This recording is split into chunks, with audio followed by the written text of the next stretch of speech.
Assalamu алейкум, урматтуу кыргыз элим, урматтуу Facebook'та достор. Мына мен азыр Бишкектин Борборундагы Дамас мейманканасынын жанында турам. Өзүңөр билесиңер, бул Дамас мейманканасы азыркы премьер-министр болгонго мен даярмын деп төшүн каккылып аткан Акылбек Жапаровго таандык экен. Баарыбыз жакшы билебиз.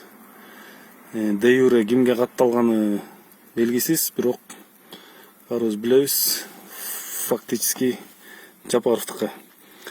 Эми ошол бул видеонун негизги максаты ошол жана Жапыкеев Сыймыктын демилгесин утурлай.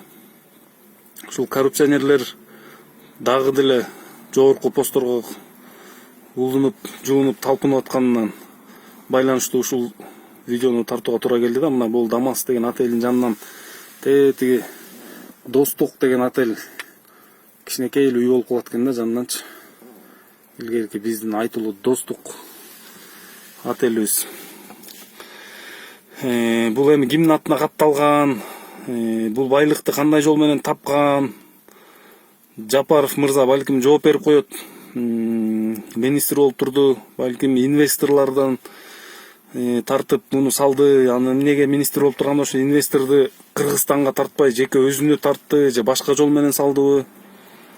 Бул мен үчүн табышмак, силер үчүн деле табышмак болуш керек. Анан кыргыз элим, достор, ушул Сыймык Жапыкеев давай алга деп коюп отура бергенди токтотолу. Ар бир кыргыздын ар бир жигити, ар бириңер манассыңар, ар бириңер Манастын тукумусуңар.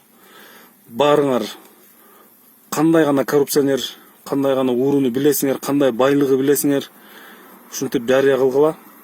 Жапыкеев Сыймык жалгыз болуп атпайбы? Коррупционерлер көп да.